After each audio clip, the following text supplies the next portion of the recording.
And I'm going to be covering which team won the NFL trade. We're going to be revisiting the trade that brought Matthew Stafford to the Los Angeles Rams from the Detroit Lions, and which sent Jared Goff to the Detroit Lions from the Los Angeles Rams. And you're thinking about this. There were several first round picks involved. There was Matthew Stafford, as you know, the all time leader in a lot of stats for the Detroit Lions as far as touchdowns, passing touchdowns, passing yards, et cetera, et cetera. And at that point in time, Jared Goff was an unproven product. He had had a couple of years where he had a couple of good games. The Rams weren't really sold on him as the number one overall pick that they drafted him to be, and they were looking for a way out. In that manner and such, they put so much and invested so much into that Rams team that it was the F those picks. Meaning the picks, whatever picks that they were going to get, they were going to put everything on the table so they can get a Super Bowl for that 1 year for Matthew Stafford. And it's really parlayed itself into success after the Super Bowl as well, because Matthew Stafford's still the quarterback. When you think about overall the trade that impacted, the Rams received Jared Goff. Essentially, they got Jahmyr Gibbs due to a trade. Sam Laporta, they got Jameson Williams, and they got a couple of other pieces. From that draft class, and you're looking at 2021, 2022, 2023, they were able to flip certain picks and get guys on the roster that they currently have now. The Detroit Lions, if you look at them now, they're a well-oiled machine as far as offense goes. When you hear the name Jameson Williams, when you hear the name Jared Goff, when you hear the name Jahmyr Gibbs, Sam Laporta, that's a tight end, that's a wide receiver, a running back, and a quarterback that are all essentially starters. Yes, David Montgomery starts over Jahmyr Gibbs, but any way, shape, or form Jahmyr Gibbs can hit the field, he's going to. He's that well of a weapon for them. When you think of Jared Goff, he's left a lot on the table in Los Angeles, and they were uneasy about his production. Sean McVay was very straightforward. The arm strength wasn't as what it needed to be late in certain games, and he couldn't push the ball down the field. At that point, remember, they had Todd Gurley. They had Todd Gurley on the team, and they had flirted around with a Super Bowl season before, but they were not able to get it done with Jared Goff. And so bringing in Matthew Stafford, a big arm quarterback that can play in almost any system, you're looking at the Rams and what they were looking for. That's Sean McVay's kind of guy.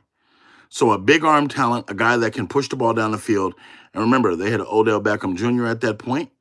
They were using a lot of different wrinkles. They had the triple crown winner at that point. Um, and it's you had a couple of different great guys on that team. So when you think about Cooper Kupp being offensively there, Cam Akers was a member of that team as a running back. Jalen Ramsey was a quarterback, very outspoken. They had Van Jeffers on that team. You also had you had a lot of good defenders. You had Von Miller on that team, I believe. You had a lot of great players on that team. And let's think. Let me just think. Aaron Donald. You had Aaron Donald, of course. Aaron Donald, the big defensive tackle, one of the best, if not the best defensive tackle of all time. But you had a couple of great guys offensively on that team. So Matthew Stafford was a straw that stirred the drink. And the Rams essentially put all the stuff on the table. So when I look at the Rams, they were able to go out and win a Super Bowl, and they still have their quarterback, Matthew Stafford, who's still playing, who's still leading. If you think about this, last year they made the playoffs, so they made it farther than Detroit made it. They played the Philadelphia Eagles in the snow. And, I mean, yes, right now the future looks brighter for Detroit because of the team that they currently have offensively. But if you ask me, the Rams have just as good of a team. When you think of them being competitive in the NFC West, when you think of them being able to keep up with the Niners, Seahawks, and also the Cardinals, and them being a threat to make the playoffs every single year, the Rams are still doing what they do. Sean McVay is still an offensive guru. Matthew Stafford is still throwing to now, instead of him throwing to Cooper Kupp, he's throwing to Puka Nacua, and they have Devontae Adams now. So some could argue right now the Rams are having a better after effect after winning the Super Bowl than the Detroit Lions did because the Lions never won it. Now, as good as Jared Goff is, they let the Washington Commanders come inside their building and beat them.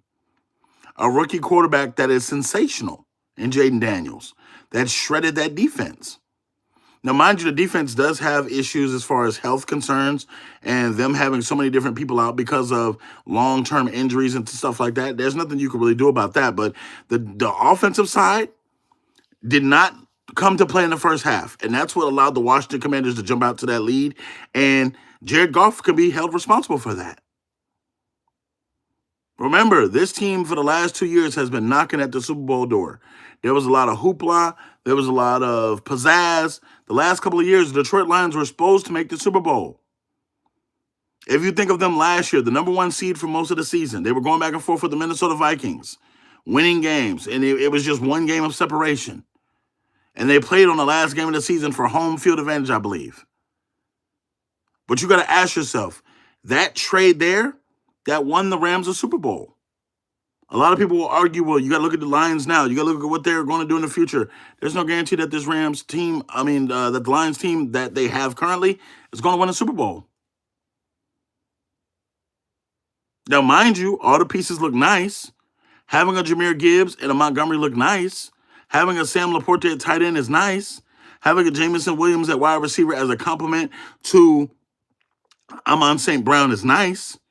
But has it won a Super Bowl for you? And you got to think, in a loaded NFC, where I believe now the NFC is more loaded than the AFC is because of the talent swaps and what's been happening, I think that the NFC is top heavy now. So you got to ask yourself, if you're essentially going to win a Super Bowl and you're the Detroit Lions, just ask yourself this, and this is just from the standpoint of last year. I don't know what's going to happen this year because we haven't lived through this year yet. But simply looking at the potential landmines that you have to go through, and this is just off simply the standings. So in the NFC, you got to just ask yourself, are the Philadelphia Eagles going to be good or as good as they were last year? Probably. The Washington Commanders, are they going to be good as they were last year or even better? Possibly. The Dallas Cowboys, now that they have Dak Prescott back and they're more healthier and they've made moves, will they be back to the playoff conversation? Possibly. The Detroit Lions, Minnesota Vikings may be back to the playoff conversation if they're healthy. Nothing tells me that Tampa's going to take a step backwards. The Atlanta Falcons may take a step forward. The Rams may take a step forward. The Seahawks, we don't know what they're going to do. And the 49ers are always in a conversation. So that's the Niners, Seahawks, Rams, Falcons, Buccaneers, Eagles, Commanders, Cowboys. That's almost 10 teams. You don't have 10 playoff spots. You don't have 10 playoff spots. So with that being said, you got to ask yourself, do you really feel like this 15-2 Detroit Lions team from last season is going to win 15 or 16 or 17 games this year? With losing both their offensive and defensive coordinators who are now a head coach for the Jets and a head coach for the Bears. And a Bears roster that is improved. A Bears roster that has now play calling that can possibly pull the carpet from under your feet. You have to now change your offense essentially. How will Jared Goff and this offense look without having Ben Johnson there for the trick plays? Will they be better with Ben Johnson? Will they be better without him? So you got to ask yourself, this is a tough one. This is a tough one. But in the end, I have to look at who actually has the hardware. We don't remember really good teams. We don't remember really amazing teams. We remember Super Bowl winners. Imagine if the Chicago Bears in '85 didn't win a Super Bowl. What do we think about them? What about if the Baltimore Ravens in 2000 didn't win a Super Bowl? What do we think about them? What if the Tampa Bay Buccaneers that John Gruden led, that Tony Dungy built, doesn't win the Super Bowl? What if the Philadelphia Eagles last year had a great season and they didn't win a Super Bowl? Some of the best defenses of all time. If you had a great defensive year, or even let's just the greatest show on turf, the Rams, do we give them the same credit as they normally would get because they didn't win a Super Bowl? These are things we have to seriously look at, and these are the annals of time. We don't remember just really good teams. It's that's why it's like in the Hall of Fame. It's Hall of Fame. It's not Hall of Very Good. Because as of right now, you got to think about this. These These things that are going on, it says the Lions offense was never built solely around trick plays. The Lions run the ball better than the majority of the NFL. But you got to ask yourself, in the playoffs when it matters, what did they do against Washington? What did they do against the Niners last year? So all of this run game stuff, it matters not if you can't do it in the playoffs. And just ask yourself, if you have a great offense all year long, that's not built off just trick plays, but it's built off other things as well. How do you essentially win in the playoffs if you can't? The offense was the issue. They weren't scoring. The defense for the Lions gave up big plays. They had to keep up with them. They could not keep up with them on offense. Remember last year, they could not keep up with Washington. I said that, though. I said that. I said the lack of, if you were here from the beginning, the lack of thereof, the starters. Remember, some of their best defenders were on IR. Remember, some of their best defenders were trying to come back last season. Remember, their best pass rusher for Detroit broke his leg. I get that. Some of their best guys, but you got to think about this. There's no excuse come Super Bowl time, come playoff time, because the other side the opposition has players hurt as well. No matter if they're on IR, no matter if they're struggling to play, both teams that are in the playoffs, all the teams, once you get to the playoffs, you have banged up players. Let's face it. Nobody's 100% going into the playoffs. Nobody's 100% healed, and nobody has their 100% of their roster. So we have to seriously think about this from the standpoint, we can make excuses for a team. If an offense scores 31 in a playoff game, the offense didn't lose the game. The defense did. But no, that's what I'm saying, though. That's what I'm saying. With the offense, with certain kinds of offense, your offenses can take lead of games and control the game.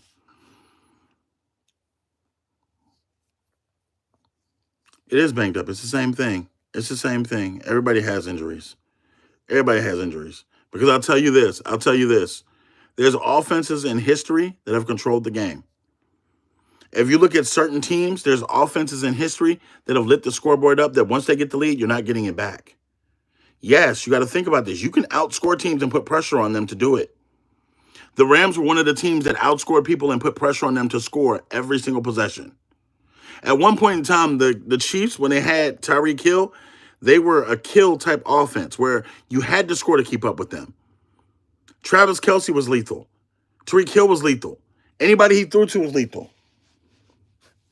There's a reason why offenses put, like, okay, when Josh Allen was playing, this is just a couple of years ago, where Josh Allen, where they have to go for it on 4th and 5. They have to go for it because they know their defense can't stop Patrick Mahomes.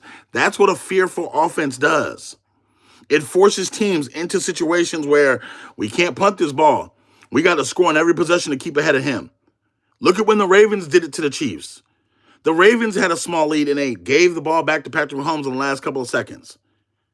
That Andy Reid type offense is a reason why you have to score. And think about this from the standpoint. I'm not talking about just any kind of offense. I'm talking pedal to the metal. Tom Brady, for God's sakes. When Tom Brady was giving the ball down, and let's just say it was 3 points, 4 points, 5 points, you were on the edge of your seat because you know all those throws were coming. It says Jamison Williams, Amon-Ra St. Brown, and Laporta are not lethal. They're very lethal. They are very lethal. When they get the ball in their hands and they get space, especially Jamison Williams, they are collectively one of the best offensive unit in the NFL. How about Gibbs and Montgomery? I like Montgomery as the ground and pound guy, but Jahmyr Gibbs should be the starter. He gives them much more of a home run threat from catching the ball, running the ball, and his speed is lightning fast. The Lions have a dominant offense. Yeah, I'm not questioning their offense. No one's talking about their offense. They just need to lead with their offense. If you know your defense is the issue, you have to get out in front of games. You have to get out in front of teams and score points to make sure that your defense has a chance. Look at Cincy last year. Look at the Bengals. The Bengals had a Triple Crown winner with Jamar Chase, who led in receptions, who led in yards, who led in touchdowns. That defense was god-awful. But there was times where Joe Burrow carried that team to win the game. When Joe Burrow needed to win games, he won them. They just ran out of real estate as far as winning games. They started slow early, and the offense struggled a little bit.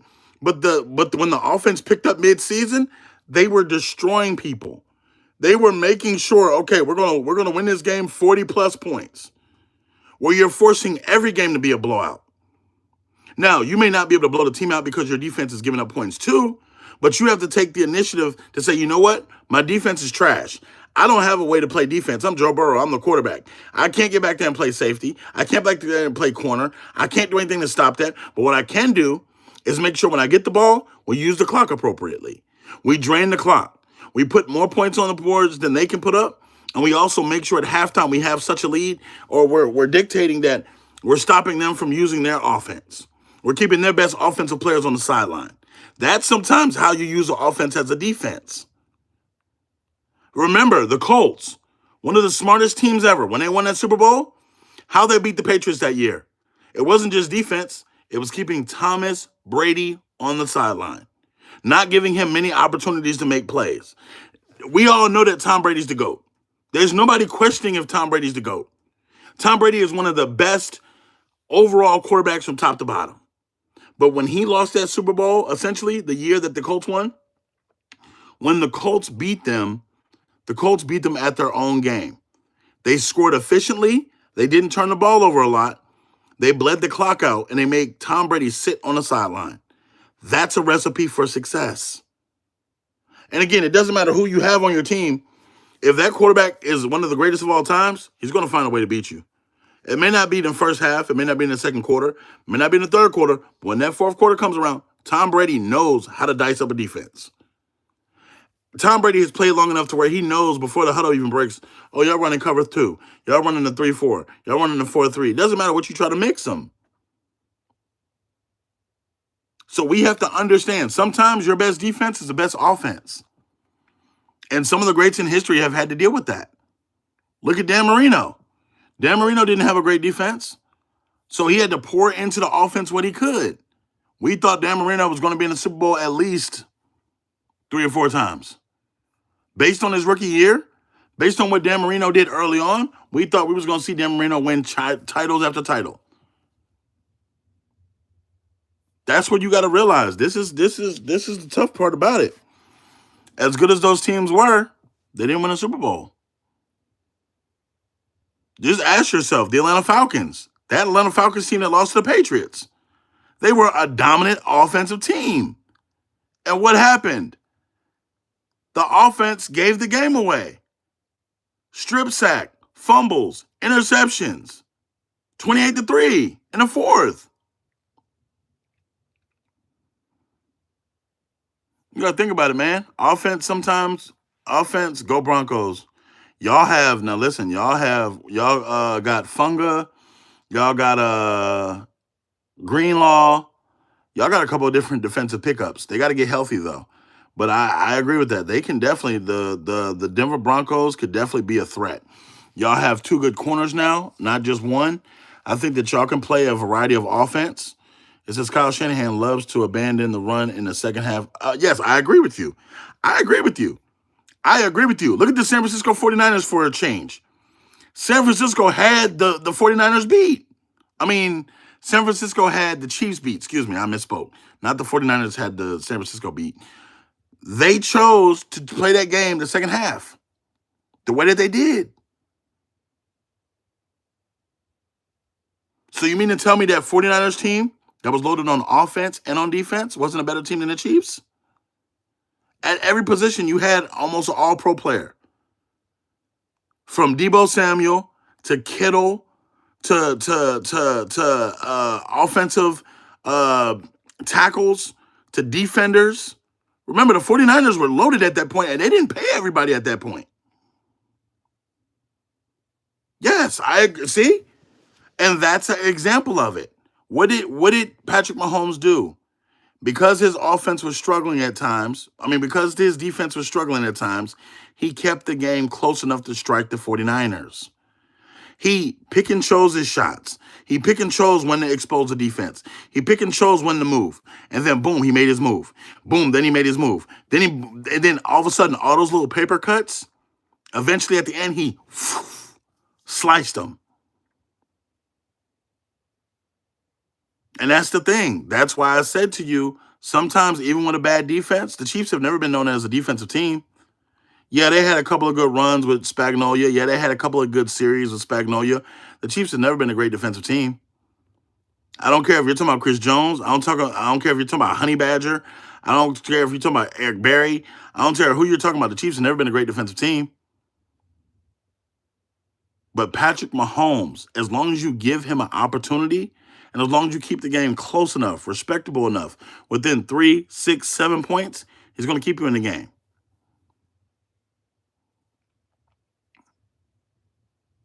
Yes, yes, yes.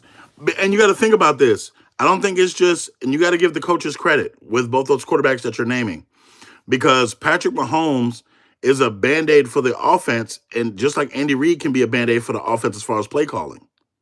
And you got to tip your hat to Coach Belichick, because a lot of times he put that defensive fear in the other team. No one in the NFL besides Montana maybe has ever done it. No. You got to add Brady to that. Brady's done it. Remember, Brady won the Super Bowl without scoring a touchdown. That wasn't Tom Brady. That was Belichick. Remember the Rams? They was in Atlanta, Georgia, where they didn't score a touchdown. That was Bill Belichick's work. That wasn't Tom Brady's work. Remember, Tom Brady early on wasn't winning Super Bowls. It was the defenses, Richard Seymour's, Ty Laws. It was those guys, the Vince Wilforks, the Teddy Bruschies. Remember, early on, it wasn't Tom Brady. It was Belichick. And remember, a lot of these guys weren't guys that they were taking big names with. They were guys that were hardworking, blue-collar guys that they were picking up through the draft, that they were evaluating, saying, okay, this guy's a great linebacker. This guy's a great DN. This guy's a great tight end, whatever the case may be. And remember, for the first couple of years, Tom Brady didn't have an all-star cast offensively. Yes. No, it wasn't. No. What I'm telling you early on, it wasn't. Remember, Tom Brady's offense wasn't it. It wasn't Tom Brady early on. Later on, it was Tom Brady. But you got to think about it. When Tom Brady had his best offensive cast, he didn't win.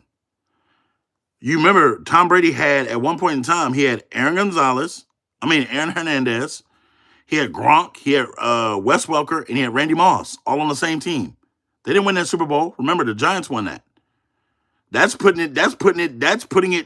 They had the all-time leading scoring offense in the NFL. That's what I'm telling you. The Giants shut that shit down. Remember, Tom Brady's best offensive output was with the team I just named. It's history. It's not my opinion. It's a fact. They were outscoring people, blowing people out. Remember, they were undefeated till the Super Bowl. They lost in the Super Bowl. But when Tom Brady had the no-name guys, he was able to win. Or the less attractive offensive guys, or the less household name guys, he was able to win. That's all I'm telling you. That's all I'm telling you. Remember, he had Wes Welker and Randy Moss on the same team. Gronk was on that team as well. Aaron Hernandez was on that team, I believe, as well. If I'm not mistaken. I could be wrong. But I'm just giving him his credit when his credit's due. Bill Belichick deserves some of that credit as well. Because Bill Belichick helped him win Super Bowls. He helped design these teams. He helped the Patriot way. Tom Brady does get a lot of credit, though. He does deserve this. He does deserve credit. Let's be clear. I want to be clear. Tom Brady does deserve credit. So I don't think it was all Bill Belichick, but I think in Patrick Mahomes' case, I think they're a potential threat. I do think they're a potential threat. They're going to have to play. They're going to have to play their best offensive game this season more than any year, because I feel like offense is going to lead the way for 2026 for NFL teams. I think this year you're going to see the highest output for offenses across the NFL in the history of offense. I feel like they understand that points sell tickets and points sell ratings and points sell things. So there are going to be less defensive flags across the field as far as, there's going to be less offensive pass interference. There's going to be less offensive penalties as far as what they turn their head to. And that's for all NFL teams. I feel like you're going to see an outburst of, because you got to think about this, the quarterback play for the NFL needs to improve. Last year, they saw a drop in NFL quarterback production. If you look at Tom Brady spoke out about it. He said there's not enough guys in the league that are actually career guys. I think Jameson Williams is going to have a better year. I think yards wise, it's going to be more open for him because he's not going to see the double teams that Amon St. Brown sees. Amon St. Brown sees double teams more often and more regular, and he's going to get the best defender on the team. So Jameson Williams is generally going to have your second best corner or your safety because he's blowing the top off the defense. And I could see Amon St. Brown averaging 89 to 90 yards a game, and I can also see Jameson Williamson averaging 114 because he's going to get the screen plays. He's going to get the plays that's trick plays. He's going to get the over the top plays. Now, if you think about it, last year when he was suspended or either hurt, they had a different bag for him when he came back, but it just wasn't the same thing. Remember when he came back from his first suspension for gambling? They throwing bombs to him. And remember, Jared Goff doesn't have the arm for this. So they're going to have to use him wisely when they pick and choose when to throw these bombs. But I think overall, he's going to have more of a one-on-one campaign where they respect his speed, but they don't respect him as a receiver yet. You respect Amon St. Brown more because he's an intermediate threat. He can catch under, he can go over, he's going to go across the middle. He's going to get your dominant one-on-one matchups as far as the best corner. So I just think that the ball touches Amon St. Brown's hands very quickly. He knows what to do with it. He's a talented receiver. He runs routes well. I think he's more polished as a receiver. So sometimes you being a better overall receiver and being a technician is better than you just having speed. Because look at all the guys in the NFL. They're all fast. Can you really run routes and separate without touching the defender? Can you really cook on with your feet? Can you make the defender miss and have him assuming you're going on a go route? Now all of a sudden you're by yourself for 7 yards because he overran you. That's the kind of offense. When I look at the game tape for the Lions and I see those kind of things, I see players that know how to play the game of football that are smart. I think Jahmyr Gibbs is very smart.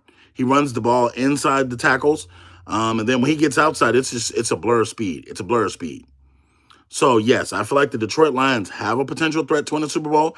I feel like they are a top 3 offense in the NFL, not just in the NFC. I think Jared Goff is a top 10 quarterback. I think this offense is a top 5 offense as well. I don't see anybody beating them but themselves, but if they leave the door open defensively, they're going to have issues with different teams that can score. They are going to have issues with pushing the ball down the field because if Jared Goff doesn't, let's just say somebody plays with a great secondary. If they play a team with a great secondary, that's going to force Jared Goff to go under. And I don't think Jared Goff's under game is better than his over game as far as being able to extend the plays and go deep. The offensive line has to protect Jared Goff a little bit better. I like what they have overall as a unit, but from the standpoint, you just got to ask yourself, what is the goal for the Lions in this? Is it just to make the playoffs or is it win the Super Bowl? Dan Campbell has to coach and evolve and push this team to the next level. They have talent to be in the playoffs. They have talent to win the NFC North. We've seen that. They won 15 games last year. That wasn't 15 games against fluky teams. That wasn't 15 games against Powder Puff Girls. That was 15 games against NFL teams that get paid just like they get paid. And again, if your injuries are to the point where you have 20 people on the IR or 20 people that can't participate in the playoffs, you have to find something you can do on offense to protect yourself. That means as an offensive coordinator, I'm calling the game differently so we're more ball control. Yes, we can take our shots. Yes, we can take our chances down the field, but I'm not going to put my defense at risk of being on the field even more because I can't protect them. That's just what you got to do. And that's from a head coaching standpoint. So, I don't know. When it comes down to it, I feel like the Rams have won the trade because they won the Super Bowl, but the future does look bright for the Detroit Lions. They do have a lot of good pieces in place. They did restock their team well. They drafted well. They looked through the draft and got some amazing scouts to find some of the best college players that they can have. And that's what makes the Lions team good. Their scouting department, their attention to detail, their attention to the game plans. Even without these 2 coordinators, I think the Detroit Lions are in a good position to not only be an excellent playoff team, but I think that they're going to have a great regular season. Injuries aside, knock on wood, I hope they don't get any injuries that's major. They just have to protect Jared Goff more. I saw him take a lot more hits than he needed to last season, and sometimes it was because he was holding on to the ball more. Sometimes, it says if the Lions win the Super Bowl, then you trade. Yes. If the Lions win the Super Bowl, the trade most. No, I wouldn't say that. No, that's not the biggest trade of all time is Dallas Cowboys. The biggest trade of all time in my day was when the Minnesota Vikings traded Herschel Walker. When they traded for Herschel Walker, essentially. That's how the dynasty of the dynasty was born for the Cowboys, with Troy Aikman and Michael Irvin and Emmitt Smith. That little dynasty run where that trade essentially provided with all those picks, with all those players moving from one team to the next, that essentially created the dynasty for the Cowboys. They were able to draft those players, get them in place, and do what they did best. So I think from that standpoint, that's what it is.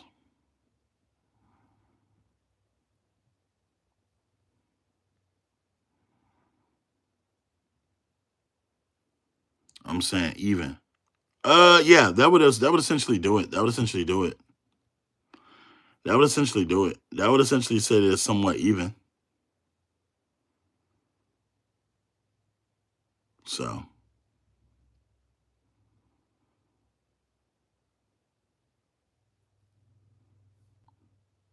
so overall, it's I don't know. I think that the Detroit Lions have a lot to prove, and I think that they have to prove that in the playoffs. I got a dip, but thanks for the commentary. I got you, my friend. Make sure you subscribe, my brother. We'll have more conversations like this on the Sports Trades Plus app for YouTube on my YouTube channel. We have lots of discussions for sports. But thank you for popping up, folks. Thank you, everybody, for showing up. Thank you, thank you, thank you. We're going to have very much more conversation as the week goes on.